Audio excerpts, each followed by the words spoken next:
Hi hello నమస్తే అందరికీ welcome to TLG studies. ఈరోజు ఈ వీడియోలో 10వ తరగతి తెలుగు పాఠ్యాంశాలకు సంబంధించినటువంటి అంశాలను అయితే తెలుసుకుంటామండి. ఓకే, 10వ తరగతికి సంబంధించినటువంటి పాఠ్యాంశాలలో మొట్టమొదటి పాఠ్యాంశం పేరు దానశీలం. ఓకే, 6వ తరగతి నుంచి 9వ తరగతి వరకు ఉన్నటువంటి తెలుగు పాఠ్యాంశాలను మొత్తము యూట్యూబ్లో మనం చూడడం జరిగింది. ఇప్పుడు 10వ తరగతికి సంబంధించినటువంటి పాఠ్యాంశాలను అయితే చూస్తాము. ఓకే, వీడియో చూస్తున్నప్పుడు లైక్ చేయండి, అదేవిధంగా సబ్స్క్రైబ్ చేయకపోతే సబ్స్క్రైబ్ చేయండి. ఇంకా సబ్స్క్రైబ్ చేయనటువంటి వాళ్ళలో ఇంకా 60% మంది సబ్స్క్రైబ్ చేయనటువంటి వాళ్ళు ఉన్నారు. సబ్స్క్రైబ్ చేయండి. ఒకవేళ మీకు ఏమైనా సందేహాలు ఉంటే కమెంట్ అయితే చేయండి. ఓకే, ఇక్కడ దానశీలం అనేటువంటి పాఠ్యాంశం. ఈ దానశీలం అనేటువంటి పాఠ్యాంశానికి చూసినట్లయితే ఏంటిది దానశీలం సంబంధించినటువంటి పాఠ్యాంశం అని అంటే, శీలము అని అంటే గుణం, దానం అనేటువంటి గుణము. ఈ దానం అనేటువంటి గుణము కలిగి ఉండడం అనేటువంటిది ఒక ప్రత్యేకత. అంటే దాన గుణం అనేటువంటిది కలిగి ఉండడం ఒక గొప్ప వరం అని కూడా చెప్పుకోవచ్చు. ఇచ్చినటువంటి మాటకు కట్టుబడేటువంటి తత్వాన్ని, అదేవిధంగా దానం యొక్క గొప్పతనాన్ని తెలియజెప్పడమే ఈ పాఠం యొక్క ప్రధానమైనటువంటి ఉద్దేశం. మరి ఈ పాఠ్యభాగము భాగవతము 8వ స్కందంలోని వామన చరిత్రలోనిది. అంటే ఇక్కడ ఈ పాఠ్యభాగము దానశీలం అనేటువంటి పాఠ్యభాగము ఎవరి యొక్క దానశీలము అని అంటే, ఇక్కడ బలిచక్రవర్తి యొక్క దాన గుణానికి సంబంధించినటువంటి అంశాలను అయితే ఇక్కడ చెప్పడం జరుగుతుంది. ఇచ్చిన మాటకు కట్టుబడేటువంటి తత్వం. అసలు మాట ఇవ్వకూడదు, ఒకవేళ ఇస్తే మాత్రం ఆ మాటకు కట్టుబడి ఉండాలి. దానం యొక్క గొప్పతనాన్ని పిల్లలకు తెలియజెప్పడం కోసము ఈ పాఠ్యాంశాన్ని నిర్దేశించడం జరిగింది. ఈ పాఠ్యాంశం యొక్క ప్రక్రియ విషయానికి వచ్చినట్లయితే అది పురాణము. పురాణము అని అంటే ఇందులోనే ఉంది. పురా అంటే పాతది, నవ అంటే కొత్తది. అంటే పాతదైనను కొత్తగా భాషించేదే పురాణం. పురాణాలు మొత్తం ఎన్ని అని అంటే 18 పురాణాలు, అష్టాదశ పురాణాలు అని అంటాం. పురాణం యొక్క లక్షణాలు ఎన్ని అని అంటే 5 మనకు. అవి సర్గము, ప్రతిసర్గము, వంశము, మన్వంతరము, వంశానుచరితము. ఇవి పురాణం యొక్క లక్షణాలు. అంటే ఇక్కడ వేదాలలో ఉన్నటువంటి కథలను మళ్ళీ కొత్తగా చెప్పడం అన్నమాట. వేదాలలో ఉన్నటువంటి కథలను మళ్ళీ కొత్తగా చెప్పినట్లయితే వాటిని ఏమంటారు అంటే పురాణము అని అంటారు. పురాణపి నవా పురాణము అని అంటారు. ఓకే, ఈ పురాణానికి సంబంధించినటువంటి పాఠ్యభాగము దానశీలము. ఈ దానశీలం అనేటువంటి కవి పాఠ్యభాగం యొక్క కవి ఎవరు అని అంటే బమ్మెర పోతన. ఆ బమ్మెర పోతన గురించి అయితే ఇప్పుడు చూద్దాం. బమ్మెర పోతన యొక్క కాలము 15వ శతాబ్దం. ఈయన జనగామ జిల్లా బెమ్మర నివాసుడు. తల్లిదండ్రుల విషయానికి వచ్చినట్లయితే లక్కమాంబ కేసన. పోతన యొక్క రచనలు వీరభద్ర విజయము, అదేవిధంగా నారాయణ శతకము, అదేవిధంగా భోగిని దండకము, మహాభాగవతము. ఇవి పోతన యొక్క రచనలు. మళ్ళొకసారి చెప్తా చూడండి. పోతన యొక్క రచనలు వీరభద్ర విజయము, నారాయణ శతకము, భోగిని దండకము, మహాభాగవతము. ఓకే, ఇక్కడ బిరుదుల విషయానికి వచ్చినట్లయితే సహజ పండితుడు, నిగర్వ చూడమని. ఒకసారి ప్రశ్న అయితే వచ్చింది, సహజ పండితుడు అనేటువంటి బిరుదు ఎవరికి ఉన్నది అని అంటే బమ్మెర పోతన. నిగర్వ చూడమనేటువంటి బిరుదు కూడా ఎవరికైనా అంటే బమ్మెర పోతన. పోతన యొక్క తొలి రచన విషయానికి వచ్చినట్లయితే పోతన యొక్క తొలి రచన వీరభద్ర విజయము. వీరభద్ర విజయం అనేటువంటిది తన యొక్క బాల్య రచన. తన గురువైనటువంటి ఇవటూరి సోమనారాధ్యుని యొక్క కోరిక మేరకు రచించి అతనికి అంకితం చేసినాడు వీరభద్ర విజయాన్ని. అదేవిధంగా తెలుగులో వెలువడినటువంటి తొలి స్వతంత్ర దండకం ఏమిటంటే భోగిని దండకం.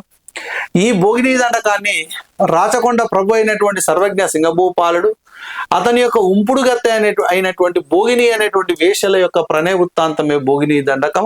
ఇది తెలుగులో వెలువడినటువంటి దండకాలలో స్వతంత్ర దండకము. అంటే ఎటువంటి అనువాదం చేయకుండా స్వతంత్రంగా వెలువడినటువంటి దండకం ఏంటంటే భోగిని దండకం. భోగిని దండకాన్ని ఎవరికి అంకితం చేశాడు? సర్వజ్ఞ సింగభూపాలనికి అంకితం చేశాడు. వీరభద్ర విజయాన్ని ఎవరికి అంకితం చేశాడు? తన గురువైనటువంటి ఇవటూరి సోమనారాధ్యునికి అంకితం చేయడం జరిగింది. తర్వాత ఈయన రాసింది ఏంటంటే భాగవతము. ఈయన రాసింది భాగవతం. ఈ భాగవతంలోని భాగాలకు ఏమని పేరు అనంటే స్కందాలు. రామాయణంలోని భాగాలకు ఖాండాలు అని పేరు, మహాభారతంలోని భాగాలకు పర్వాలు అని పేరు, భాగవతంలోని భాగాలకు ఏమని పేరు అని అంటే స్కందాలు. ఈ భాగవతంలో ఉన్నటువంటి స్కందాలు ఎన్ని అని అంటే 12. పోతన ఈ భాగవతాన్ని ఎవరికి అంకితం చేశాడు అని అంటే శ్రీరామచంద్రునికి అంకితం చేశాడు. భాగవతంలో ఉన్నటువంటి రసం ఏంటిదనంటే భక్తి రసం. ఈ భాగవతానికి ఇంకా కొన్ని పేర్లు ఉన్నాయి. లలిత స్కందము, కృష్ణమూలము, సుకాలాపాభిరామము అని ఈ భాగవతంని కీర్తిస్తారు. ఈ భాగవతంలో 12 స్కందాలు ఉన్నాయి కదా. ఈ 12 స్కందాలలో కొన్ని స్కందాలు శిథిలము కావడంతో అందులో పంచమ స్కందాన్ని బొప్పరాజు గంగన్న, షష్టమ స్కందాన్ని ఏర్చూరి సింగన, ఏకాదశ ద్వాదశ స్కందాన్ని వెలిగందుల నారయ్య అనేటువంటి వాళ్ళు ఏం చేశారనంటే, వెలిగందుల నారయ్య అనేటువంటి వాళ్ళు వీళ్ళు శిథిలమై ఉన్నటువంటి స్కందాలను పూరించడము జరిగింది. పంచమ స్కందాన్ని బొప్పరాజు గంగన్న, షష్టమ స్కందం అంటే 6వ స్కందాన్ని ఏర్చూరి సింగన, ఏకాదశ అంటే 11వది, ద్వాదశ అంటే 12వ స్కందాలను వెలిగందుల నారయ్య అనేటువంటి వాళ్ళు ఏం చేశారనంటే పూరించడం జరిగింది. శిథిలమైనటువంటి వాటిని పూరించడము జరిగింది. ఓకే, ఈయన తెలుగులో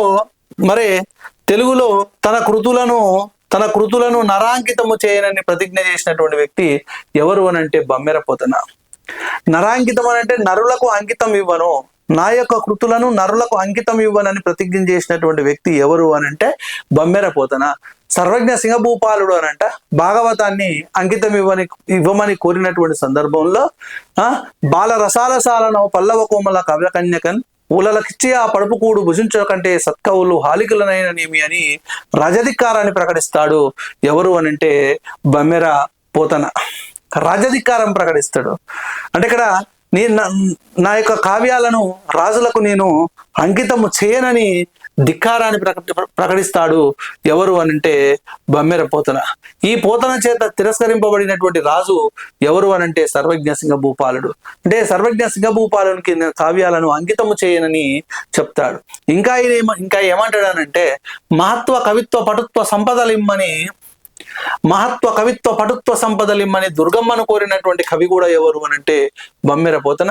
భాగవతంలో ఉన్నటువంటి ప్రధానమైనటువంటి ఘట్టాలు ప్రహ్లాద చరిత్ర, అదేవిధంగా గజేంద్ర మోక్షం, అదేవిధంగా రుక్మిణీ కళ్యాణం.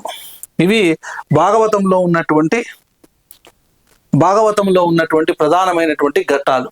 మరి పోతన యొక్క పద్యాల విషయానికి వచ్చినట్లయితే కులమున్ రాజ్యమున్ తేజమును నిలుపుమా ఈ కుబ్జుండు విశ్వంబరుడై ఆలతిన్మోడు కారే రాజులు రాజ్యములు గలగవే ఇంతింతై ఒటుడింతై. పద్యం.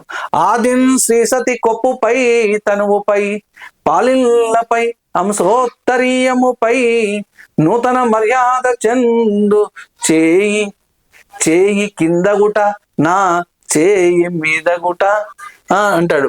నిరయమైన నిబంధమైన విప్రాయ ప్రకట వ్రతాయ. ఇవి పోతన యొక్క పద్యాలు. పోతన భాగవతంలో ఉన్నటువంటి పద్యాలు, వామనావతార ఘట్టంలో ఉన్నటువంటి పద్యాలు. ఇవి పోతన రాసినటువంటి వామనావతార చరిత్రలో కానివ్వండి, వామనావతార ఘట్టంలో ఉన్నటువంటి ప్రధానమైనటువంటి పద్యాలుగా మనం ఇవైతే చెప్పుకోవచ్చు. పాఠ్యభాగ విశేషాల విషయానికి వచ్చినట్లయితే బలిచక్రవర్తి అనేటువంటి ఆయన విరోచనుడు అనేటువంటి రాక్షసుని యొక్క కుమారుడు, ప్రహ్లాదుని యొక్క మనవడు. మరి బలిచక్రవర్తి విరోచనుడు అనేటువంటి రాక్షసుని యొక్క కుమారుడు కాబట్టి బలిచక్రవర్తిని ఇంకో పేరుతో కూడా పిలుస్తారు, వైరోచనుడు అనేటువంటి పేరుతో కూడా పిలుస్తారు. మరి ఆదితి కశ్యపుల యొక్క సంతానంగా విష్ణువు వామనావతారము ఎత్తడము జరుగుతుంది. వామనుడు అనంటే ఒక పొట్టి బ్రాహ్మణుని యొక్క అవతారాన్ని ఎత్తడము జరుగుతుంది. ఎవరు? విష్ణువు. ఎవరిని సంహరించడం కోసము? రాక్షసులను సంహరించడం కోసము. ఈ బలిచక్రవర్తి యొక్క రాజ్యాన్ని సంహరించడం కోసము ఈ వామనావతారము ఎత్తడము జరుగుతుంది. విష్ణువు ఎవరి యొక్క సంతానంగా అంటే ఆదితి కశ్యపుల యొక్క సంతానంగా. మరి ఇక్కడ నర్మదా నది తీరంలో యాగం చేస్తున్నటువంటి బలిచక్రవర్తి దగ్గరికి వామనుడు వెళ్ళి 3 అడుగుల నేల కావాలని అడుగుతాడు. 3 అడుగుల నేల కావాలని అడుగుతాడు. ఓకే, మరి 3 అడుగుల నేలనే కదా ఇస్తా అని బలిచక్రవర్తి చెప్తాడు. కానీ రాక్షసుల యొక్క గురువు అయినటువంటి శుక్రాచార్యుడు బలిచక్రవర్తికి ఏం చెప్తాడు అని అంటే, 3 అడుగుల నేల అనేటువంటిది ఇస్తే ఆయన ముల్లోకాలను ఆక్రమించేటువంటి వ్యక్తి, వచ్చినటువంటి వాడు సాక్షాత్తు విష్ణుమూర్తే, కాబట్టి 3 అడుగుల నేల ఇవ్వకు అని బలిచక్రవర్తిని మరి హెచ్చరిస్తాడు శుక్రాచార్యుడు. మరి నేనైతే ఇచ్చిన మాట, అంటే నేనైతే మాట ఇవ్వడం జరిగింది, ఇచ్చినటువంటి మాట నేను వెనకకు తీసుకోను అని ఏం చేస్తాడంటే 3 అడుగుల నేలను ఇవ్వడము జరుగుతుంది. ఈ 3 అడుగుల నేలతోటి ముల్లోకాలను వ్యాపించి విష్ణుమూర్తి బలిచక్రవర్తిని సంహరించడము జరుగుతుంది. అంటే ఇక్కడ తన బాణం పోయినా కానీ ఇచ్చినటువంటి మాట వెనక తీసుకోరాదు అని తెలియజెప్పడమే ఈ పాఠ్యభాగం యొక్క ప్రధానమైనటువంటి ఉద్దేశం. మరి ఇందులో ఉన్నటువంటి పాత్రలు ఏంటి అని అంటే, బలిచక్రవర్తి మెయిన్, శుక్రుడు రాక్షసుల యొక్క గురువు, వామనుడు, అదేవిధంగా వింధ్యావళి ఎవరు అని అంటే బలిచక్రవర్తి యొక్క భార్య. ఈ ఘట్టంలో తిరుగను నేరదు నాదు జీవా అంటే ఇచ్చినటువంటి మాట వెనకకు పోదు అని బలిచక్రవర్తి తన గురువైనటువంటి శుక్రాచార్యంతో అంటారు. మాట తిరుగలేరు మానధనులు అనేటువంటి వాళ్ళు ఇచ్చినటువంటి మాటను వెనుకకు తీసుకోలేరు అని అన్నది ఎవరు అంటే బలిచక్రవర్తి. ఇక్కడ 10 దిశలు పంచభూతాలు అనేటువంటిది ఇవ్వడము జరిగింది. 10 దిశలు అని అంటే తూర్పు, పడమర, ఉత్తరము, దక్షిణము, ఆగ్నేయము, నైరుతి, ఈశాన్యము, ఊర్ధ్వ దిశ, అధో దిశ. పంచభూతాలు అని అంటే భూమి, నీరు, అగ్ని, వాయువు, ఆకాశం. భూమి, నీరు, అగ్ని, వాయువు, ఆకాశం. ఈ కుబ్జుండు అలతింబోడు అని ఎవరంటారు? ఈ కుబ్జుండు అలతింబోడు అని ఎవరంటారు? శుక్రుడు బలిచక్రవర్తితో అంటాడు. ఇక్కడ ఈ పాఠ్యాంశం తర్వాత దాన ధర్మాల యొక్క విశిష్టత అనేటువంటివి ఉన్నాయి. సంక్రాంతి పండుగ సందర్భంలో ఏ దానం చేస్తారు, దీపావళి పండుగ సందర్భంలో ఏం దానం చేస్తారు, క్రిస్మస్ సందర్భంగా, రంజాన్ సందర్భంగా, దసరా సందర్భంగా ఏ దానం చేస్తారు అనేటువంటిది ఇక్కడ ఇవ్వడము జరిగింది. ఈ దాన ధర్మాల యొక్క విశిష్టతలు, సంక్రాంతి పండుగ సందర్భంగా హిందువులు ఏ దాన ధర్మాలు చేస్తారు అని అంటే, చనిపోయిన వాళ్ళ యొక్క పితృదేవతల యొక్క పేరు చెప్పి బ్రాహ్మణులకు బియ్యము, పప్పులు, కూరలు దానం చేస్తారు. ఏ పండుగ సందర్భంలో అని అంటే సంక్రాంతి పండుగ సందర్భంలో. ఇది ఇంపార్టెంట్ బిట్. ఎట్లా ఆడతాడు బిట్ అని అంటే, చనిపోయినటువంటి పితృదేవతల యొక్క పేరు చెప్పి బ్రాహ్మణులకు బియ్యము, పప్పులు, కూరలు దానం చేసేటువంటి వాళ్ళు దానం చేసేది ఏ పండుగ సందర్భంలో అని అంటే సంక్రాంతి పండుగ సందర్భంలో హిందువులు. లక్ష్మీదేవి పూజ చేసి బీద సాధలకు దాన ధర్మాలు చేస్తారు, బాణసంచా కాలుస్తారు. ఇదెవరు అని అంటే మార్వాడీలు దీపావళి పండుగ సందర్భంలో. నవరాత్రి పూజలు చేసి అన్న సందర్భంలో చేస్తారు. ఏ సందర్భంలో అంటే దసరా సందర్భంలో, వినాయక చవితి సందర్భంలో. క్రైస్తవులు క్రీస్తు పుట్టిన సందర్భంగా వేడుకలు చేసుకొని బీద సాధలకు దాన ధర్మాలు చేస్తారు, మిత్రులకు కానుకలు ఇస్తారు. క్రిస్మస్ పండుగ సందర్భంలో క్రైస్తవులు 4 రోజులు ఉపవాసాలు ఉండి రోజు చంద్రోదయం అయ్యాక భోజనం చేస్తారు. రంజాన్ పండుగకు ప్రార్థనలు చేసి బీద సాధులకు, మిత్రులకు కానుకలు ఇస్తారు. ఏ పండుగ సందర్భంగా అంటే రంజాన్ పండుగ సందర్భంగా. ఎవరు అని అంటే మహమ్మదీయులు. ఇక్కడనేమో క్రైస్తవులు క్రిస్మస్ పండుగను జరుపుకుంటారు.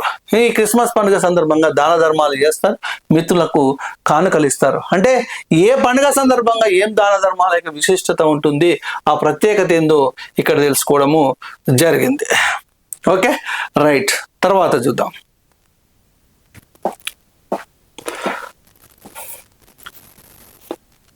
రెండో పాఠం పేరు ఎవరి భాష వాళ్లకు వినసొంపు.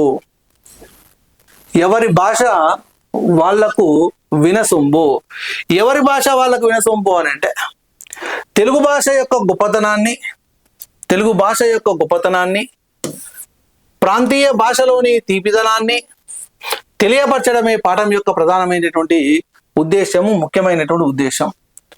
ప్రక్రియ వచ్చేసినట్లయితే వ్యాసము, ప్రక్రియ వ్యాసము. మరి ఇక్కడ వ్యాసం అంటే ఏంటంటే ఏదైనా ఒక అంశాన్ని గురించి సంగ్రహంగా ఆకట్టుకునేటట్లు వివరించేదే వ్యాసము. మరి ఇక్కడ సూటిగా, స్పష్టంగా, నిర్దిష్టంగా, సులభంగా అర్థమయ్యే విధంగా ఉండడమే వ్యాసం యొక్క లక్షణము. మరి ప్రస్తుత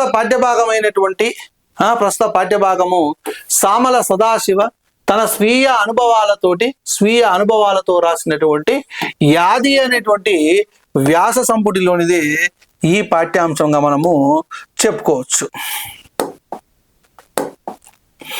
రైట్. కవి పరిచయం చూసినట్లయితే డాక్టర్ సామల సదాశివ ఆదిలాబాద్ జిల్లా దహేగాం మండలము తెనుగుపల్లిలో జన్మించిండు. సంస్కృతము, హిందీ, ఆంగ్లము, ఉర్దూ, ఫార్సీ, మరాఠీ భాషల్లో ఈయన పండితుడు. మరి ఇక్కడ ఈ సామల సదాశివ యొక్క రచనల విషయానికి వచ్చినట్లయితే ఒకటి ఉర్దూ సాహిత్య చరిత్ర, అంజద్ రుబాయిలు, మలయ మారుతాలు, యాది, సంగీత శిఖరాలు, స్వరలయలు, సాంబ శివ శతకము. ఇవి ఈయన యొక్క రచనలు, ప్రసిద్ధమైనటువంటి రచనలు. పుస్తకంలో ఉన్నటువంటివి ఇవే: ఉర్దూ సాహిత్య చరిత్ర, అంజద్ రుబాయిలు, మలయ మారుతాలు, యాది సంగీత శిఖరాలు, స్వరలయలు, సాంబ శివ శతకము. ఎవరివి అని అంటే ఈ సామల సదాశివవి. ఓకే, నెక్స్ట్ ఇంకా చూసినట్లయితే ఈ సామల సదాశివకు సంబంధించి అంజద్ రుబాయిలు అనేటువంటి అనువాదానికి 1964లో ఏపీ ఉత్తమ అనువాద రచనా పురస్కారం అనేటువంటిది లభించింది అంజద్ రుబాయిలకు. స్వరలయలు అనేటువంటి గ్రంథానికి 2011లో కేంద్ర సాహిత్య అకాడమీ అనేటువంటిది లభించింది. అదేవిధంగా చూసినట్లయితే హిందుస్థానీ కర్ణాటక సంగీతానికి సాంస్కృతిక వారధిగా విద్వాంసులు ఇతన్ని గుర్తించడం జరిగింది. ఈయనకు కాకతీయ తెలుగు విశ్వవిద్యాలయం వాళ్ళు గౌరవ డాక్టరేట్ను ఇవ్వడం జరిగింది. ఊరెళ్తా వాళ్ళు వాడిని కూకలేసి ఆ డబ్బు ఇచ్చేయమన్నారండి అనే పదాలు ఏ మాండలికం అనంటే కోస్తా. కప్పగంతుల లక్ష్మణ శాస్త్రి గారు సంస్కృతము, తెలుగు భాషల్లో పండితుడు. వేలూరు శివరామ శాస్త్రి గారికి ఏకలవ్య శిష్యుడు ఎవరు అనంటే సామల సదాశివ. అడిగిండు, సామల సదాశివ యొక్క గురువు ఎవరు అనంటే వేలూరి శివరామ శాస్త్రి. వారి రాతలోను మాటలోను ప్రాంతీయత కనిపించేది అని ఎవరిని ఉద్దేశించి సామల అన్నాడు అనంటే సురవరం ప్రతాపరెడ్డిని ఉద్దేశించి వారి రాతలోను మాటలోను ప్రాంతీయత కనిపించేదని ఎవరిని ఉద్దేశించి సామల సదాశివ అని అన్నాడంటే సురవరం ప్రతాపరెడ్డిని ఉద్దేశించి. తర్వాత ఇక్కడ తౌరేక్యాంధ్రం అని అంటే తురకలు మాట్లాడేటువంటి తెలుగు అని అర్థం. ప్రముఖ ఉర్దూ కవి మీర్ తక్వీరు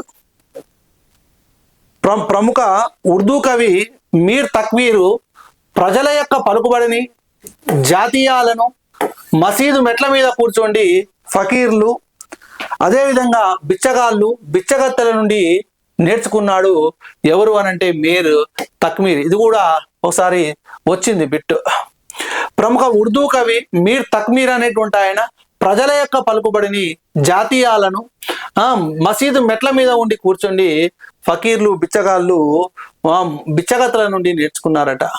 ఖాస్ అని అంటే అర్థం ఏంటనంటే ప్రత్యేకమైనది అని అర్థం. సామాన్య ప్రజలను ఉర్దూలో ఏమంటారు అని అంటే అవామ్ అని అంటాం. ఉర్దూ మన దేశీయుల యొక్క ఉమ్మడి భాష అనే మాటలు అన్నది ఎవరు అనంటే రజియా సుల్తానా.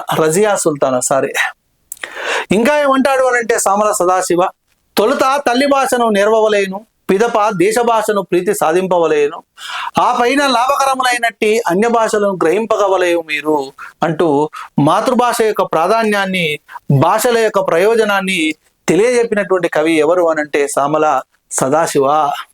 తొలుత తల్లి భాషను నేర్వవలేను, పిదప దేశ భాషను ప్రీతి సాధింపవలేను, ఆ పైన లాభకరములైనట్టి అన్య భాషలను గ్రహింపగా వలయు మీరు అంటూ మాతృభాష యొక్క ప్రాధాన్యాన్ని, ఇతర భాషల ప్రయోజనాన్ని వివరించడము జరిగింది. ఇది ఎవరి భాష వాళ్లకు వినసొంపు అనేటువంటి పాఠ్యాంశం సంబంధించినటువంటి అంశాలు. ఓకేనా? రైట్. తర్వాత వీడియోలో ఇంకా కొన్ని చూద్దామండి. ఓకేనా? రైట్.